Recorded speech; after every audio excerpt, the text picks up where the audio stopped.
The Ensemble podcast is intended for professional financial advisors. All discussion is limited to publicly available information and should not be interpreted as legal, professional, or financial advice. Ensemble does not hold an AFS license nor provide any financial services. Before making investment decisions, you should obtain financial advice from a qualified financial advisor.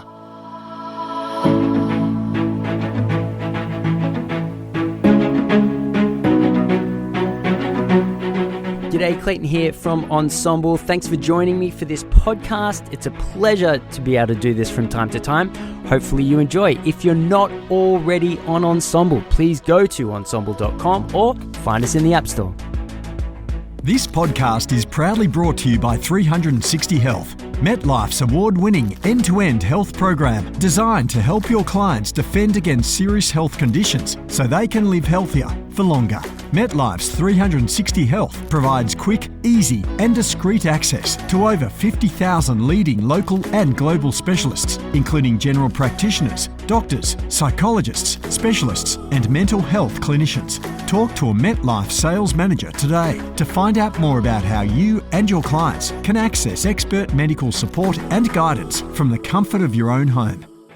G'day, how's it going? What do you know? Striker Light Clayton here, Ensemble podcast today, chatting with Chris all about financial planner marketing. Mate, thanks for coming on. Thanks for having me, Clay. Look, this goes back to, as most things do, it goes back to the Grammarly, quite frankly.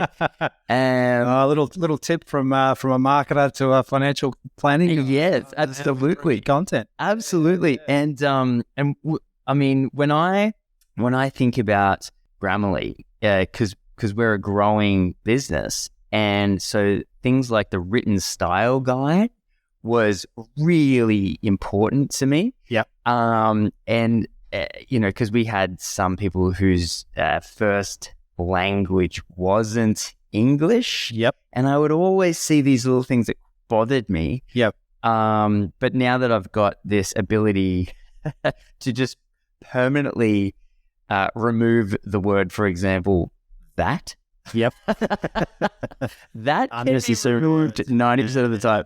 And yeah, man, like we were sort of chatting about financial planner marketing, and Grammarly was sort of one of the things that we discussed. Yeah. But there's this huge, I would call it, gap now that exists between financial planners who are doing marketing really well, yeah, and have just super embraced what professional services can be. Yeah, I would call it in the modern quote unquote world.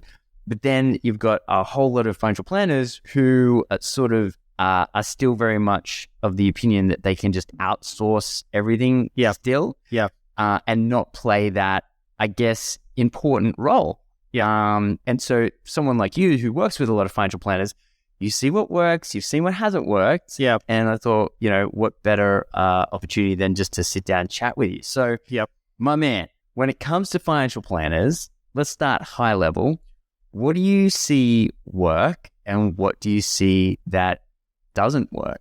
Yeah, well, I'm going to probably launch into a bit of brand and marketing. I'm going to probably marketing geek out a little bit here, but what I see from financial planners are those that actually understand the marketing process and understand the concept of a brand. Okay, so those that do it really well understand that they are a brand. Yes. Okay, and they are a brand, a personal brand, mind you, a brand that needs to be positioned in a certain marketplace.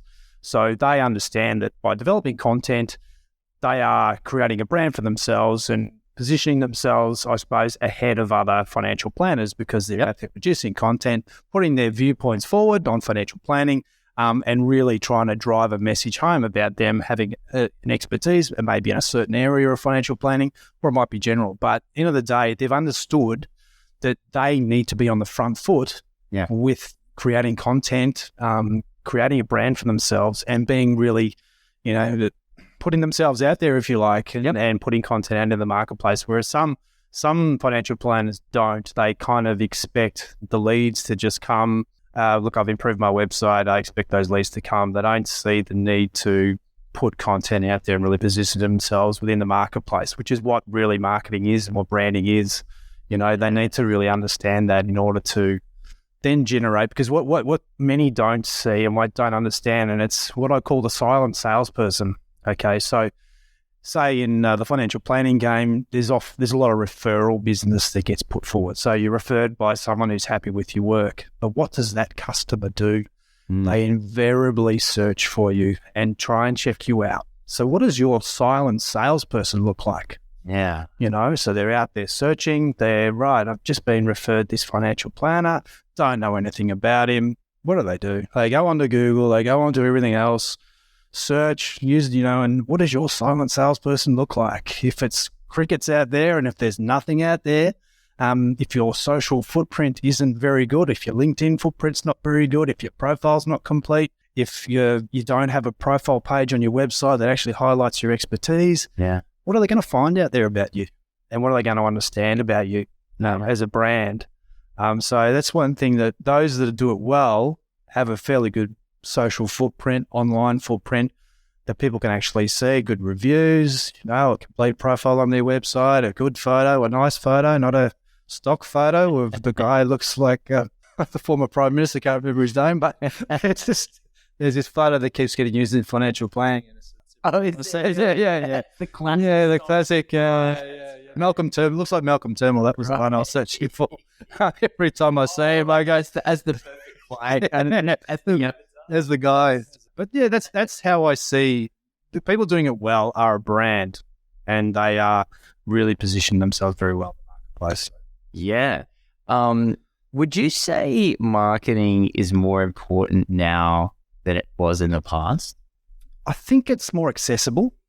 Yeah, and I think probably that's the better question. I think because it's so accessible in that it's free to have a LinkedIn profile, right? Yeah. I think the emphasis or the expectation that a professional service person or people or company has a footprint, as you call it, the expectation now is pretty high compared to even a decade ago when all of these things existed. Yeah. But even then, I wouldn't say that it was a massive expectation that you had it. It was a kind of a nice to have. But that's dictated by the customer.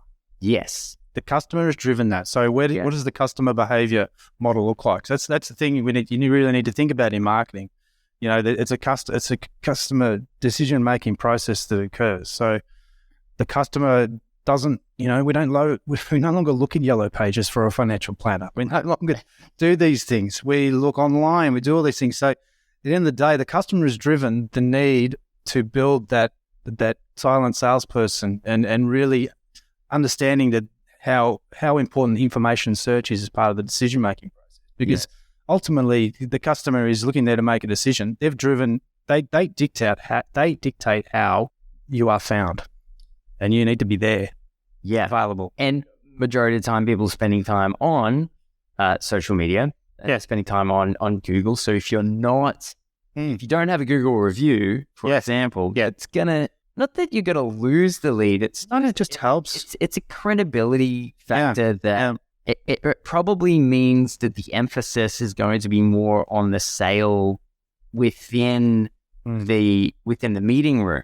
Than the way that I think about marketing is just simply pre-sales, and that the better the way that you're articulating is, the better and the more prevalent your silent salesperson is, the less sales that's on your responsibility set. Absolutely. Once the potential client comes to your office. Yeah, there's a number of things that a customer is looking for in terms of looking for in this obviously market, the financial planner. So you need to tick the boxes. So testimonials, reviews, experience in the industry, whether or not you have an actual photo that isn't a photo of you on the beach in your LinkedIn profile. Do you look professional? I'm trusting you with potentially my financial future. Are you someone who I can trust, who looks to me like they know what they're doing? Do they have the experience? Do they have the qualifications? Do they have the right accreditations? Are they, all the different things that are required to give them trust and confidence and more often than not, they're checking that out before they're even making contact with you.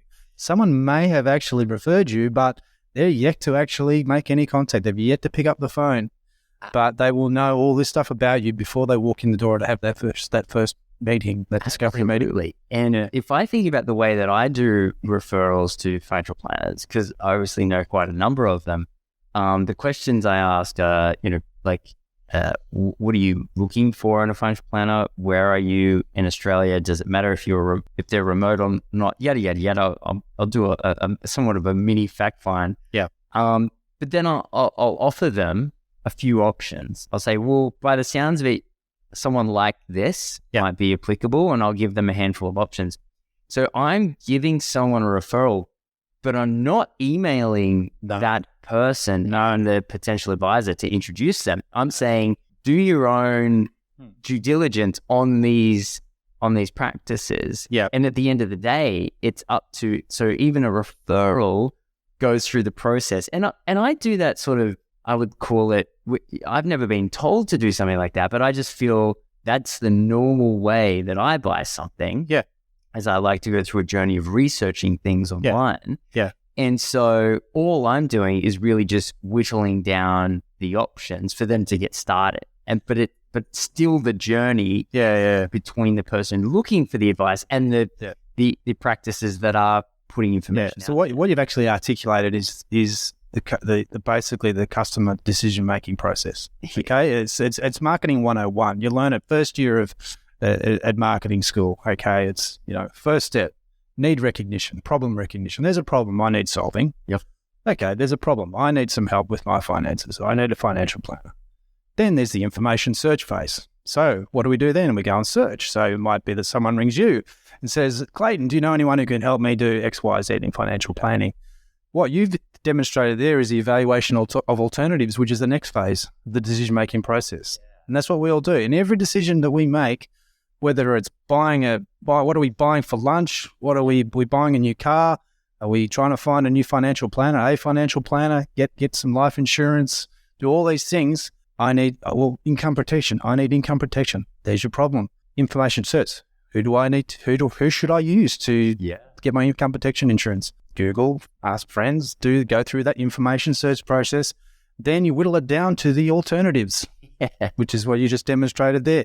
Then you make a decision based on all the information that you've gathered, and then you make a decision to either meet with that person or to buy the insurance or to agree to go ahead with a financial plan, whatever it is. But that's a classic model of decision making that is just consumer behavior. That's how it works, isn't it? It's just, it feels so normal. And I mean, before, let's call it the internet. So we've got to go back a fair while, but Yellow Pages made sense because you I guess it was a simplified version, but you identified a need, you opened up to the part. Yep. You looked at the options. Yep. Who had the biggest ad normally? You pointed to the number. Who's paid 20 grand for an ad in the Yellow Pages?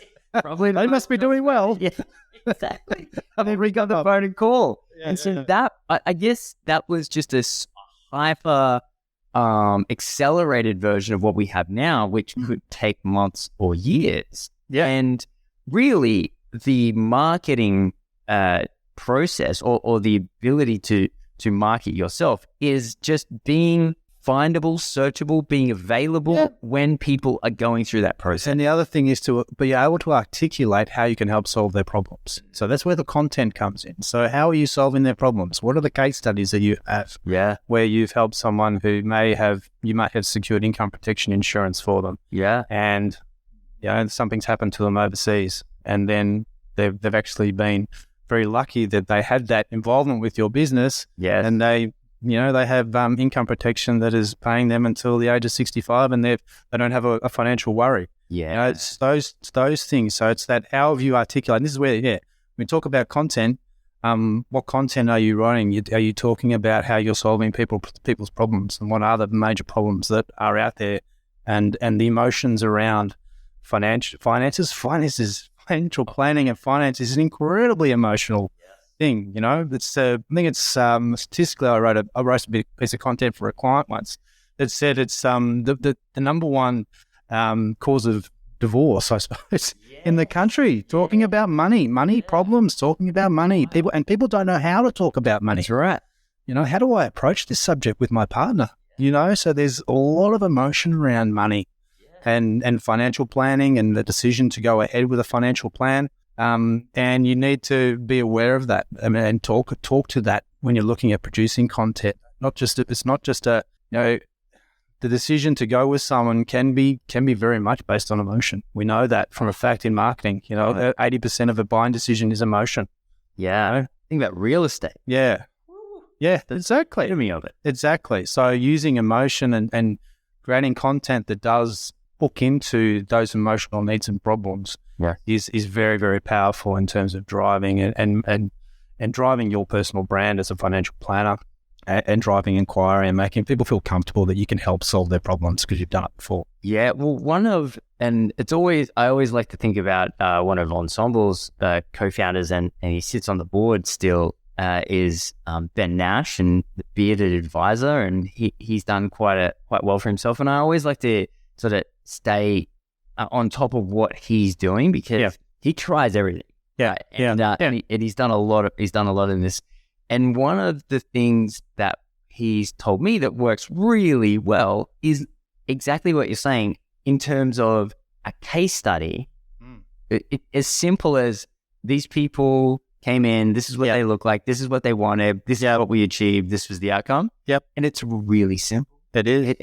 And he just speaks to a camera on his phone, right? Yeah. It takes him, maybe a couple of minutes to sit down and write out those set details. But he said that just that by itself, with nothing else. Because people can relate to that. They see their own problems within that case study. They say, that's where I'm at. And he may be talking about, they're a family income of X, Y, Z. They currently might have, kids at private school or, struggling to do X, Y, Z, wanting to buy a home. Yeah. People can relate to those financial discussion points. They can say, oh, yeah, that's me. Yeah. That's what you want. You want your marketing to say, yeah, that's me. Yeah. And this guy looks like he can help me because he's done that for someone else. Well, so the thing with Ben is, and look, I mean, I know maybe some of the listeners wouldn't believe me when I say this, but one of the reasons why I like podcasting and not videos because I don't like sticking my mug out there. Unlike Ben, so genuinely, when you work with financial planners, how much of your job is trying to get them comfortable with putting themselves out there? Yeah, there is that reticence to, and I think that's a natural human behavior. I do have some clients that are very confident as well, so more than happy to put themselves out there, more than happy to be interviewed on camera and are very capable at it. But yeah, there are those that sit there and go, I don't know if I really want to do that. Don't know if I feel comfortable creating video and I have some that, when they started, I've got a client who creates video on a quarterly basis for a market update. And early on, he was probably a little bit clunky, but he's very, very polished now. And it's experience. It's like anything. You do it, the more times you do it, the better you're going to be at it. Yeah. It's just naturally like that. It's public speaking. When we all first started public speaking, we didn't like it. We thought we were terrible. And then you do it that many times, you're naturally going to get better at it. So I think it's just one of those things. It is hard, but they've also got to understand what they do. What you do have is financial planners seeing what other financial planners are doing, and it comes to realization. Okay, well, I kind of need to be doing this. Yeah, I just can't sit here and sit on my laurels and expect everything to come to me. I've got to be on the front foot. I've got to be pushing my personal brand out there. Yeah, creating a profile for myself. It's like the people who I think do it really well are real estate agents. Like, tell me you don't know any real estate agents in your area. They put their mobile number on billboards. You know what I mean? I can't imagine how many phone calls real estate agents get with a photo of themselves. But, in their local area, they're visual, they're present, people know. You want to sell a home. If you don't know, like I know all the real estate agents in my area. It's just the fact that they're involved in the community. They're out there. They have their faces everywhere. That sort of thing. That sort of philosophy. So it's one industry that does it well. But yeah, there's when people aren't used to it, there is a reticence to put yourself out there. But at the end of the day, if you put yourself out there and speak with confidence and know what you're talking about, there's no financial planner who's not qualified. You're not. It's a pretty rigorous profession in terms of professional development, ongoing personal development. You know what you're doing. You should have confidence in what you're doing and the service you're offering. Yes. And put your profile out there. So let's go through, I'd be keen to sort of go through what a classic client looks like for you. So what's a typical engagement? So, I guess what I'm really asking is, in your mind, what are top priorities that you see as common faults in financial planning? Look, there's a few things. So my clients typically don't have internal marketing. So that's what it is, me. Yep. Okay, they don't have, and they're what I would call their marketing infrastructure is quite poor. So from website to brand to messaging on their website, it's generally very poor. It's very much internal looking and not custom. None of it speaks to their customer. So I'll generally have a client that'll have a really clunky website that's never updated. They might have a LinkedIn company page that never has a post, hasn't had a post on it for 2 years. Their own personal profiles aren't getting updated. They're not active. They're not doing much. And some of the time it's just because they're busy and they're finding it hard to, like, there's grand intentions to do all these things, client newsletters, trying to activate the marketing. But the biggest pain point, if I look at the decision-making process in my line of work, is actually activation. So that's the biggest challenge, is activation, actually getting the marketing happening regularly and getting it out there. Yeah. Okay. So posting on LinkedIn and doing all those things, that's the biggest challenge they have. But generally, prior to activating that, there is underlying infrastructure that needs fixing. So it could be like a client that had a really nice brand but wasn't implemented according to brand guidelines. So to a degree, fonts were all over the shop. Things were very, pet peeves of marketing guys. Financial planners kind of don't really care. Yeah. But, it's like your OCD kicks in as a marketer when you sit there and say 8 different fonts on a website and spacing all over the place. And people go, well, why is that important? Well, your customer's looking at it and thinks you're all over the shop and your stuff is all over the shop. Yeah. Documents, say they might be, their financial services guide might be a Word document written with Times New Roman and document that's really putting, that is a document that has to go to really every person that interacts with your business, and it's in Word, like, doesn't speak professionalism. So early on in typically an engagement with a client is getting that stuff fixed. Yeah. Okay. So that might be, they may have 8 or 10 documents that need completely to be rebranded. Yeah. Some potentially rewritten, but not necessarily always. They're legal documents, so they've been approved. Yep. But they just look horrible and aren't building trust in the marketplace. They look like something. They look amateur. Yeah. I remember once I sent my wife to, she was asking about tax returns, and she's not originally from Australia. And so I said, oh, look, you've got pretty simple needs. Just go to, I think it was an ITP or something. Yeah. And she said, she walked into this building and she said it was literally like it was something out of the 80s. It was stuck in time. And with the documentation that you're talking about, it sort of belongs in a place like that. Yeah. And it's first impressions. It's peculiar, but I know for a fact she never went back there, regardless of what the tax return was like. Yeah. It's because I think we just have an innate high level of, I think, attention to detail that we expect from people that are providing anything, let alone a professional service. Yeah. And if we don't get those kind of basic things met, there is a hesitancy. And it's actually what I would call, because in terms of my own experience, I've come from brand management at a high level, so from corporate world, and those businesses. What I try and do is try and educate businesses at the smaller end on how the big boys do it. So from a major telco, their brand management and the rigidity around the brand is really like, you just can't. Everything has to go through marketing. Yeah. Everything has to look according to brand guidelines.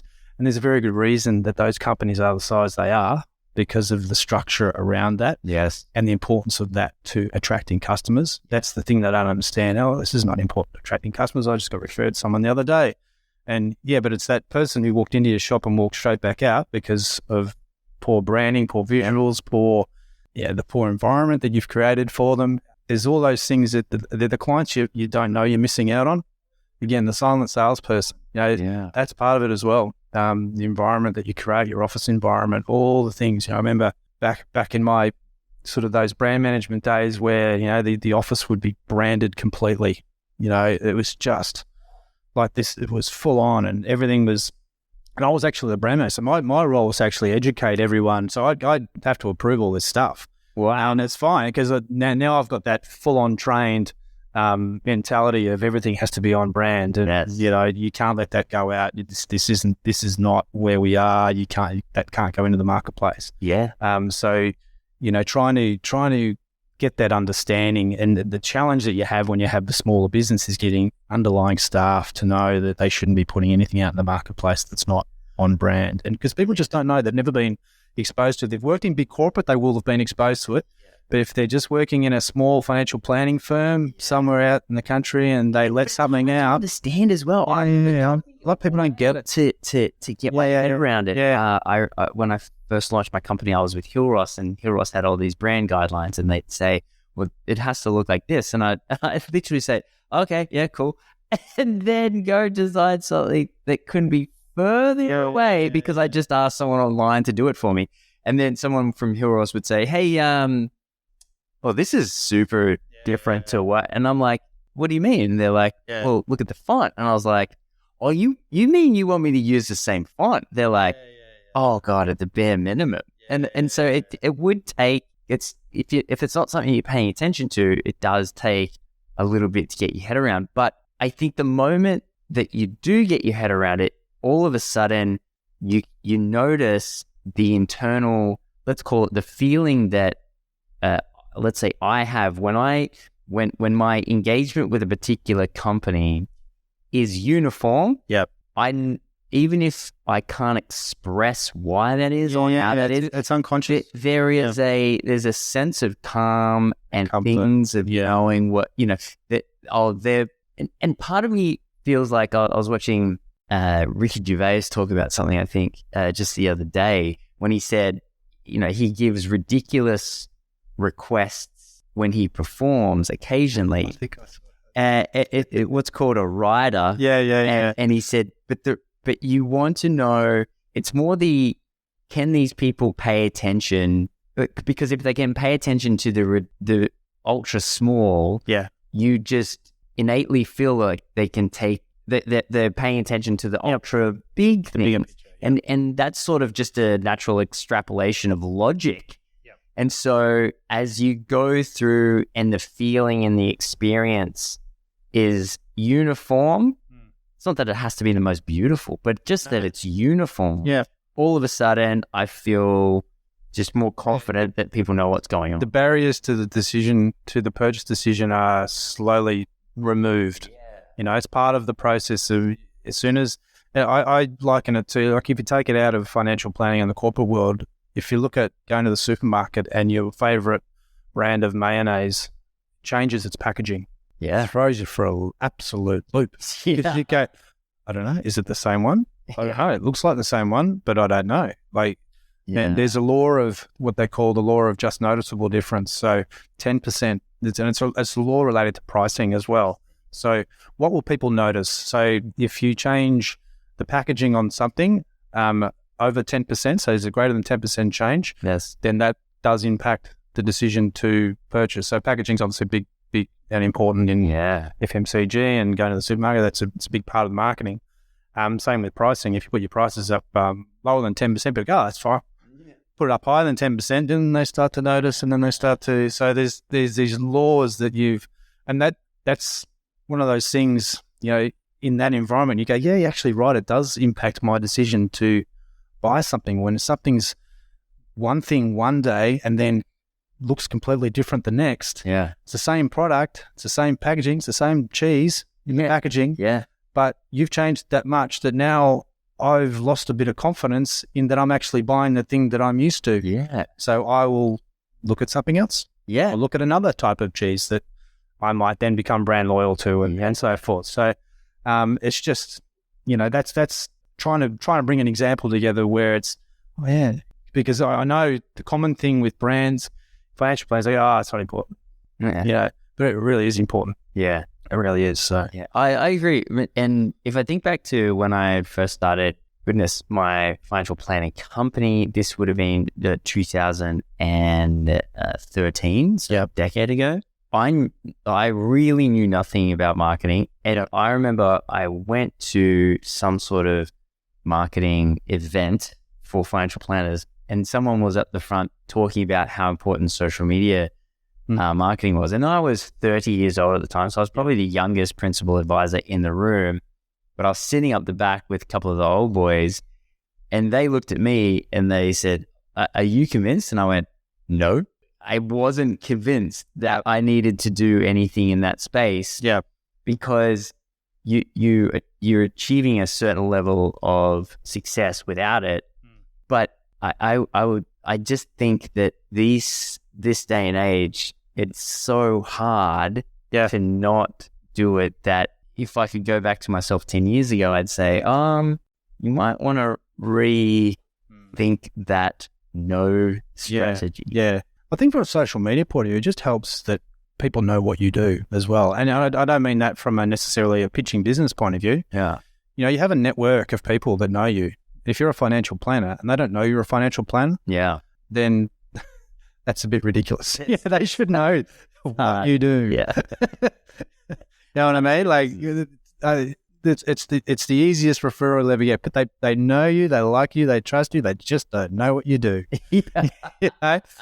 Been a bit of, just put on your socials that you've just attended the ensemble day. Just put that on there. Oh, I didn't know he's a financial planner. Actually, you know what? I might have a chat to him and give him a ring. I didn't realize that's what he did. You'd be incredibly surprised how many opportunities get missed because people don't know what you do. You can go to a barbecue. I actually just invested X amount of money with someone. If I had have known that you did that, that could have been your business. I just insured my whole family with someone. I should have told me you did this. Yeah, it's a weird sort of classic. We did some research when we were, just constantly doing research around financial planners, and the classic financial planner is a confident but introverted person, which I thought was a super interesting combination of characteristics. And so it does sound like a financial planner who you do get along well with. You know what they're like, but you don't know what they do. It would be the same if you know a real estate agent. If one of your mates is a real estate agent, don't you? You know exactly what they do. And when it comes to, so even for, let's say, our company Ensemble itself, which in a way I guess you could call social media, but we're community engagement. It's much more of a professional networking platform.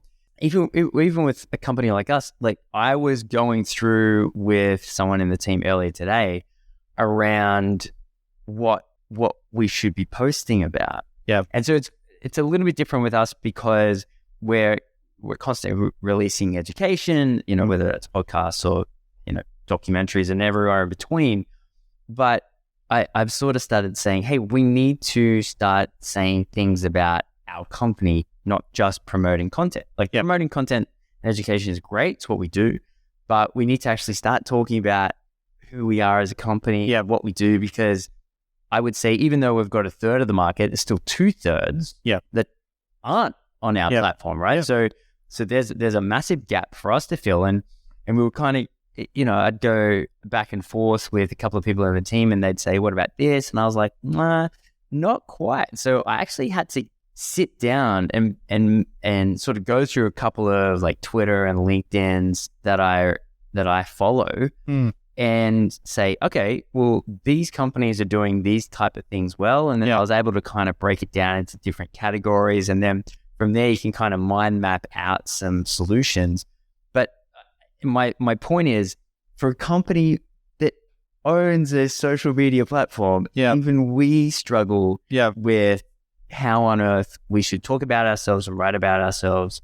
And I think to the average advisor out there who's super, busy and looking to, add value to their clients, when it comes to this social media and the marketing, there's often a huge I would say, reluctance to because of the thought process that they need to go through to get it up and running. So I got some questions for you.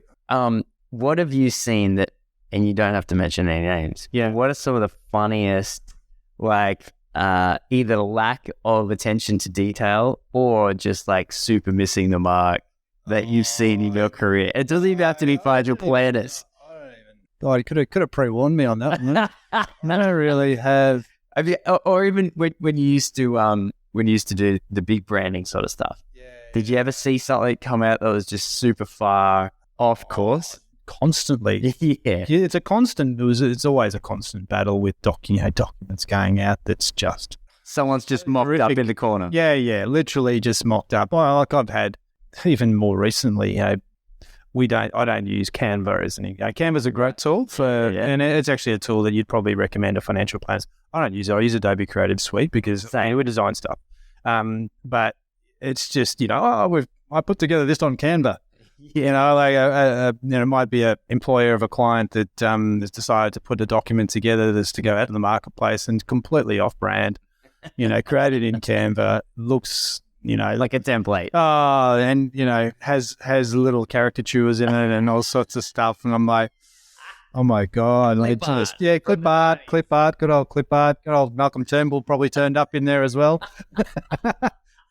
Our old mate from Shutterstock and iStock Photo.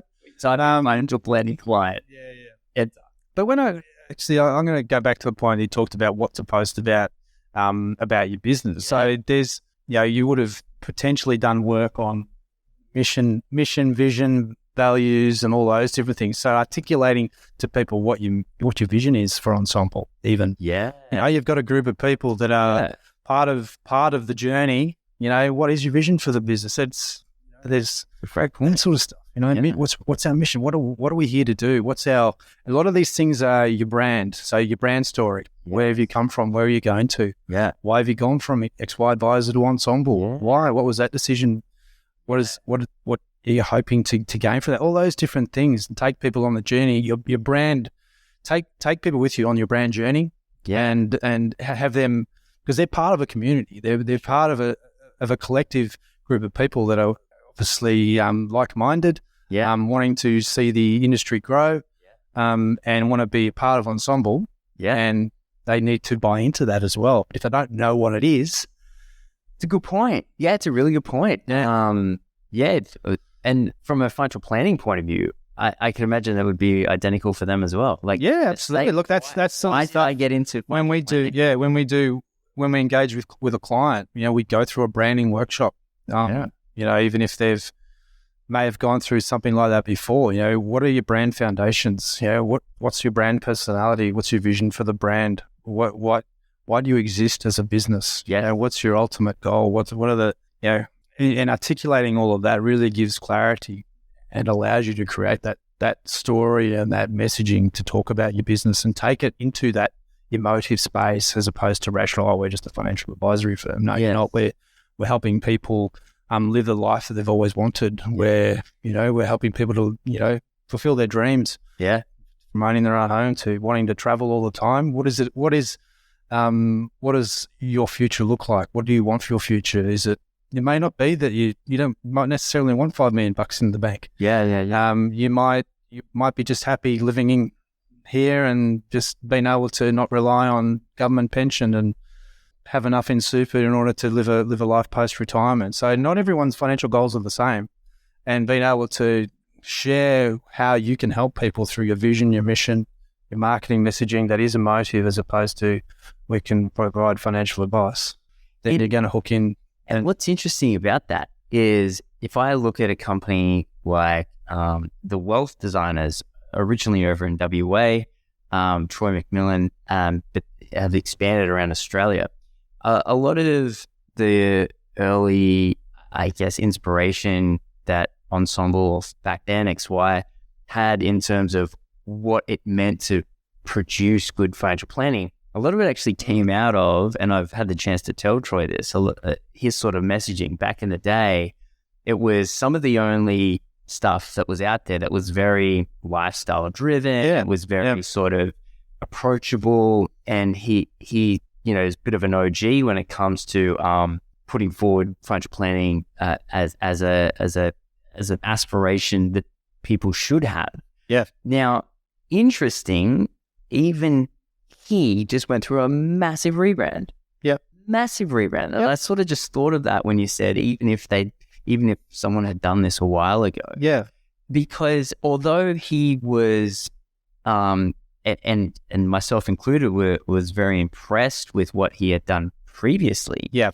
The nature of business is such that he's sort of grown in a particular way, him as an individual, his staff that work with him now and are probably co-owners, and the clients that the company has attracted over time. It's now gone from this concept of this is what we think, or this is the line in the sand that we're drawing in terms of this is the company that we are, to no, now we've actualized that original sort of thesis, and we're extremely confident and accurate now. And so things changed a lot. When he first started, the pictures were black and white. Yep. Right. And there was a sort of a class or classy sort of element to it.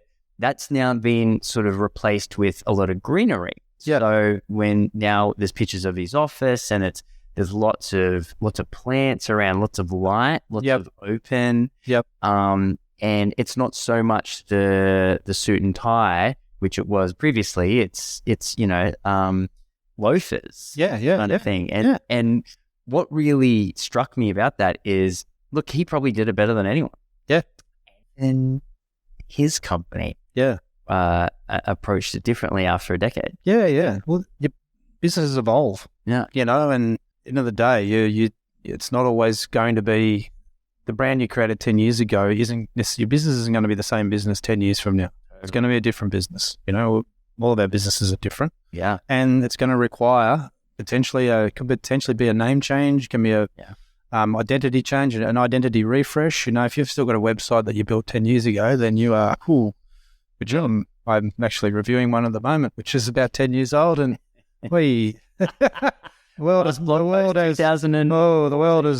moved on from some of the design features of But anyway, that's all around user experience, what users expect, what customers expect, what they expect to see when they hop on a website, what they're seeing from competition. If they're seeing an outdated 10-year-old website, then the next person they're evaluating has strong calls to action, has emotive messaging, talk to them, talk to their pain, talk to their problems, talk to their needs, gives them a capability. It's even to a point of being easy to get in touch with. The amount of websites I see with a contact form hidden in the back. Yeah. It's like be up front, ask for the sale, ask for the contact. Yes. Those things. So and what are you finding is working well with calls to action? So just a contact form or requesting callbacks and so forth. Yeah, requesting callbacks. So putting it on people don't like calling the phone. Sure, yeah. It's in marketing folklore. People don't like picking up the phone. Some do. Most don't. Yeah. So making that easy for them to articulate what their inquiry is. So drop downs in contact forms. What's your inquiry about? Right. To make a comment. Yep. And when's a good time to get in contact with you? Yeah. That's probably the best. Okay, cool. So it's basically, because I know a few years ago there was a bit of a trend around downloading a gated content. Yeah, gated content's fine, but that's not a sales qualified lead. That's a marketing qualified lead. So, gotcha. A sales qualified lead is someone who wants to speak to you now. So your end goal is a sales qualified lead. Yeah, that's a really good point. I've never actually heard that terminology before. Yeah. So marketing qualified lead is really someone who's downloading content. So if you take it to the extreme, there are actually marketing tools out there that can help you track what people are doing on your website. Yeah. From a point of view of tracking their IP address and knowing who they are, what they're doing, what they've looked at, what they've downloaded, what content they've looked at. If they've looked at an ebook, downloaded an ebook, naturally you get, if someone's provided your email, if they're doing that. But what you really want, so when you have a website and you have content on there, articles, blog posts, podcasts, if you use certain tools that are available in marketing, you can track what people are doing, and they go from someone who's potentially what we do call that marketing qualified lead. Marketing qualified leads are people who aren't ready to talk yet. Interesting. Okay, so that's your silent salesperson, the marketing qualified lead. So I've downloaded a fact sheet on financial advice or whatever it is, your financial services guide or whatever it is, then looked at a blog post or watched a video on your website, gone through all of this, and then potentially the ideal scenario is that they then obviously request a callback. So you'll have calls to action on every page on your website because they've seen enough about you. Yeah. And then they'll request a callback, and then that's it. But it's good to know, I guess, what sort of call to action works, because I remember even still going back in the day, sign up for my weekly newsletter and things like that. Yeah, so you've got to have a pretty smashing newsletter for someone to want to sign up on it in your footer on your website. I'll be frank with you. Unless this thing's famous and been on the front of Forbes, you're going to probably struggle. Yeah. It needs a hook. It needs download our tips, download our guide to buying a new home, download our whatever it is. You need to give something to receive. Someone giving their email address to you is a transaction. It's a value exchange. And what value are you providing? If you're providing a monthly newsletter, it's probably not. That's not of great value. No, it's not of great value. If that is an education series on how to do something, and if it's financial services or whatever it is, if it's an education series, don't get our 10 weekly emails educating you on something. Yes. That type of thing will then encourage people because there's some value in it. And if you've done it right, you've hit a pain point as well. So you've found a problem, and you've created an education series that helps people to understand, and you can articulate how you can help them solve the problem. Yes. And then at the end of that series of emails that you send them, which can all be automated, there's a call to action that says that what you've tried to do there is take them from that marketing qualified lead through to a sales qualified lead, because they've become educated on how you can help solve their problem. Yes. And then they have a call to action on that last email that says, do you want to talk? Let's chat. Let's talk. That's a tidy call to action as well. Yeah. We'll do the work. You just let us know. Yeah. I like that as a call to action. Yeah. Yeah. And it's in, I'll tell you when I'm available. Yeah. Because they don't want to ring and have, the worst thing is, you can never get anyone on the phone. Totally. These days. Yeah. Never, I was at lunch the other day with a client, and they said, whenever someone calls, I think there's something wrong.